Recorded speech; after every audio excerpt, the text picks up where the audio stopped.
네, 안녕하십니까. 더불어민주당 국민소통위원회 위원장 김현입니다. 오늘 함께하신 전영기 국민소통위원장이십니다.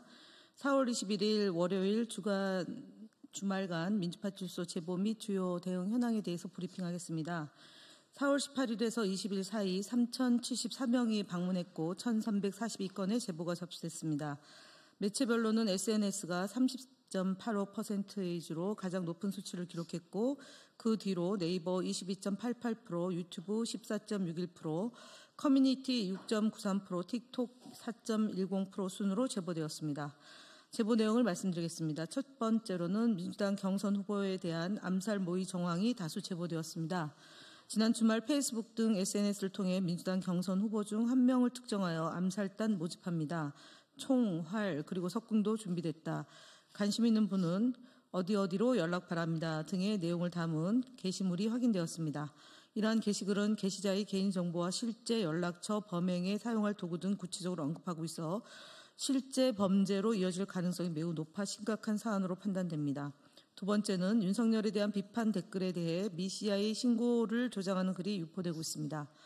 네이버 카페 라이트 테라스에서 좌파 댓글들 CIA에 신고하는 방법이라는 제목으로 글이 공유되었으며 이 글은 윤 대통령과 극우 인사에 대한 비판 댓글 URL로 복사한 뒤 예시 문구를 이용해 CIA 공식 홈페이지에 신고하는 방식으로 구체적인 절차를 안내하고 있습니다.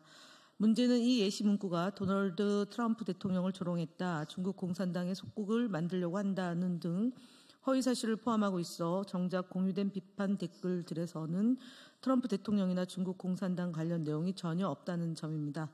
허위 사실을 기반으로 한 선동입니다. 국민소통위원회 주요 대응 현황에 대해 보고드리겠습니다. 국민의힘이 국민 사이렌 출범에 대한 입장을 밝히겠습니다. 국민의힘이 뒤늦게 국민 사이렌의 공식 출범을 발표했습니다. 국민 사이렌은 민주파출소로부터 고소 고발을 당한 언론인과 일반 국민을 대상으로 법률 지원 제공을 하며 표현의 자유를 수호하겠다는 기상천외한 주장을 하고 있습니다. 그러나 민주파출소는 허위사실을 유포하고 국민을 기만하는 가짜뉴스에 대해 사실에 기반한 합리적 대응을 해오고 있다는 점을 다시 한번 말씀을 드립니다. 그럼에도 국민 사이렌은 민주파출소의 정당한 활동을 입틀막으로 규정하고 진실을 왜곡하고 있습니다. 표현의 자유를 내세우고 있지만 실제로는 더불어민주당의 정당 활동을 방해하는 정치적 목적 외에 어떠한 건설적 취지도 찾아볼 수 없습니다. 우리 위원회는 앞으로 국민 사이렌이 저지를 수 있는 명예훼손, 허위사실 유포, 정당한 정치 행위 방해, 선거법 위반 등의 불법 행위에 대해서 대응해 나가겠습니다. 국민의힘 진짜뉴스 발굴단의 허위사실 유포 행위에 대해 아직도 수사를 제대로 하고 있는 경찰에 대해서 강력히 대응해 줄 것을 촉구드립니다. 국민의힘 진짜뉴스 발굴단은 지난 1월 9일 이재명 더불어민주당 대표가 중국 기자들이 대부분인 비공개 기자회견을 열었다는 등의 허위사실을 발표한 바 있습니다. 이는 1월 8일자 스카이데일리 단독 이재명 대규모 전쟁으로 인간 개체수 줄여라는 보도를 검증 없이 인용해 배포한 것입니다.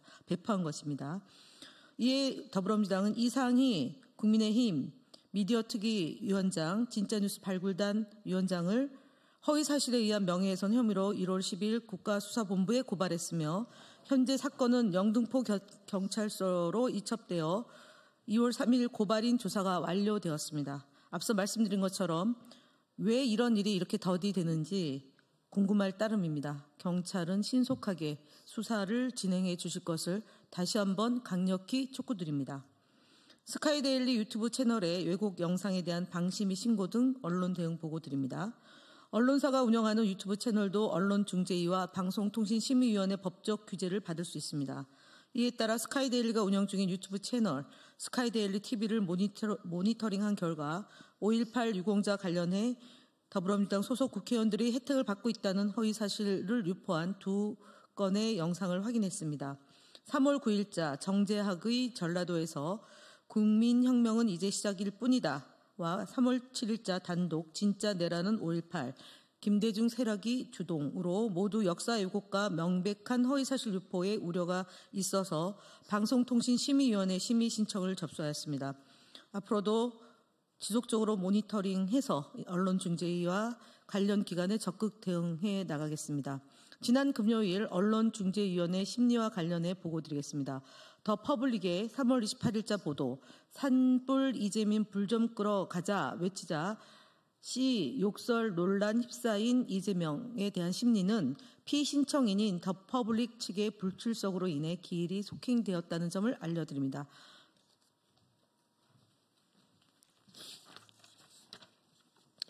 네, KBS 사사건건 패널의 허위사실 유포 행위에 대한 방심위 신고 등 방송 대응 보고를 드리겠습니다.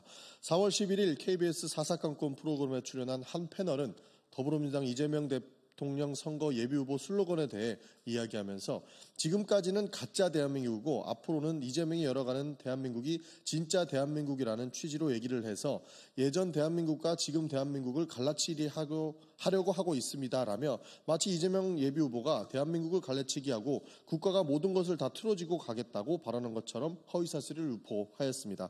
이는 방송의 진실을 왜곡하지 아니어야 한다는 방송심의에 관한 규정 제9조 1항을 위반한 것으로서 즉각 방송통신심의위원회에 신고 접수하였습니다.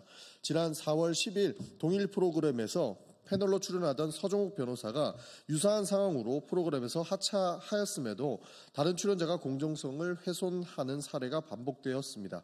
개선되지 않는 KBS의 행태에 심히 우려스럽습니다. 이에 국민소통위원회는 KBS에 적극 항의하고 재발 방지를 위해 지속적으로 모니터링을 이어가겠습니다. TV자유일보 채널 등의 유튜브 대응 현황을 보고드리겠습니다. TV자유일보 채널의 두 영상은 여러 심각한 커뮤니티 규정 위반을 포함하고 있습니다. 이재명 대선 전에 훅 간다와 같은 폭력적 표현을 사용하고 있고 진행 중인 재판 결과를 근거 없이 단정하며 헌법재판소의 탄핵 결정을 북한의 계획적 공작이라는 허위 주장으로 왜곡하고 있습니다. 또한 민노총이 북한 지령을 받았다는 검증되지 않은 음모론을 유포하고 천만 조직을 통한 무혈 혁명을 선동하며 특정 정치인의 당선 가능성을 사회적 혼란과 연결시켜 민주적 절차에 대한 불신을 조장합니다. 이는 잘못된 정보 관련 정책, 선거 관련 정보 정책, 권리 침해 및 사이버 폭력 정책, 폭력적 콘텐츠 정책, 명예훼손 정책, 그리고 중어성 콘텐츠 정책을 위반하는 내용입니다. 민주당 경선 후보에 대한 명예훼손 혐의 차량에 대해 선관위에 신고 접수하였습니다. 국민소통위원회는 더불어민주당 경선 후보 이름을 적시하여 명예훼손적 내용을 선전하는 차량을 중앙선거관리위원회에 신고했습니다. 해당 차량은 헌일마을 개발 비리, 토건 적폐 세력, 공직사회 부정부패, 1조 원대 게이트, 약자 재산 털치라는 내용과 함께 이재명은 응답하라라고 게시함으로써 불출동 다수인이 이재명 후보와 헌인마을 개발 비리 사건 사이에 관련이 있다고 생각하게끔 암시하였고 그로 인해 민주당 경선 후보와 민주당의 명예를 훼손하였습니다. 이는 허위사실 적시 명예훼손이며 공직선거법 90조 1항을 위반한 것으로서 중앙선거관리위원회에 신고 접수하였습니다. 곧바로 국민의힘 거짓말 시리즈 92번째를 말씀드리겠습니다. 권성동 국민의힘 원내대표는 4월 21일 자당의 비상대책위원회에서 우리 당 박정훈 의원이 문재인 정권의 통계 조작 범죄를 지적하며 이 후보의 거짓말 행각을 비판하자 민주당 최민희 과방위원장이 일방적으로 마이크를 꺼버렸다며 이재명을 비판하면 국회의원 마이크까지 꺼버리는 의회 독재 세상이 열렸다고 주장했습니다. 그러나 권성동 원내대표의 주장은 사실관계를 왜곡한 명백한 거짓말입니다. 게다가 해당 사건과 무관한 민주당 후보의 이름까지 거론하며 진실을 호도하고 있습니다. 최민희 과방위원장은 민주당 과방위 간사와 민주당 후보에 대한 허위사실을 지속적으로 유포하고 모욕을 가하는 등 논란을 일으킨 박정훈 의원에 대해 국회법 절차에 따라 정당하게 조치한 것일 뿐입니다. 그럼에도 권성동 원내대표는 최민희 위원장을 직권남용 혐의로 고발하겠다고 밝혔습니다. 그러나 권성동 원내대표 본인은 과거 자신과 국민의힘을 비판하는 기사를 썼다는 이유로 특정 언론사 소속 여성 기자의 손목을 강제로 잡고 수십 미터 끌고 가는 등 폭력을 행사한 바 있으며 이로 인해 상해, 명예훼손, 체포치상 혐의로 수사를 받은 바 있습니다. 진정한 의회 독재는 바로 이런 행위일 것입니다. 국민의힘 대선 지주자 거짓말 시리즈 14번째입니다. 국민의힘 경선 토론회가 주말 동안 진행되었습니다. 그러나 정책에 대한 건설적인 논의는 실종된 채 민주당과 민주당 후보에 대한 거짓이 난무하는 저급한 공세만 이어졌습니다. 상대 정당과 후보에 대한 기본적인 예의와 품격은 어디에도 찾아볼 수 없었습니다. 특히 양양자 경선 후보는 이재명 후보의 공약은 빈깡통 찢어버리는 게 맞다며 이재명 후보의 공약이 적힌 종이를 직접 찢는 행위도 하기도 했습니다. 반도체 산업 세공제도 반대한 민주당이라는 거짓 주장도 서슴지 않았습니다. 반면 우리 당 이재명 경선 후보는 투자업계, IT업계 등 각종 산업단체의 의견을 청취하며 지역 자율 R&D 추진, 상법 개정 재추진을 통한 주식시장 활성화, 장애인 돌봄 국가 책임제 등 국가정책 전반을 아우르는 실질적 공약을 제시하고 있습니다. 김경수 후보 또한 사회, 정치, 외교, 안보 등 전 분야를 아우르는 2차 정책을 발표했고 김동연 후보 역시 포용적 성장과 사회적 약자 지원에 대한 공약을 이어가고 있습니다. 이처럼 상대 정당을 상대로 저급한 비난에만 집중하는 후보들과는 확연한 차이를 보이고 있습니다. 끝으로 민주당이 반도체 세액공제를 반대했다는 주장은 명백한 거짓입니다. 지난 2월 28일 기획재정위원회에서 민주당 주도로 강화된 K칩스법이 통과되었으며 이는 반도체 시설 투자에 대한 세액공제 비율을 현행 대비 5%포인트 상향한 것을 골자로 하고 있습니다.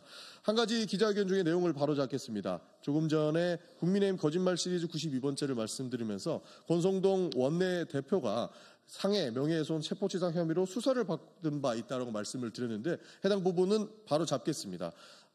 관련된 내용으로 고발 조치 당했다라는 점을 다시 한번 바로 잡겠습니다. 그 부분은 수정하겠습니다. 이상입니다. 감사합니다.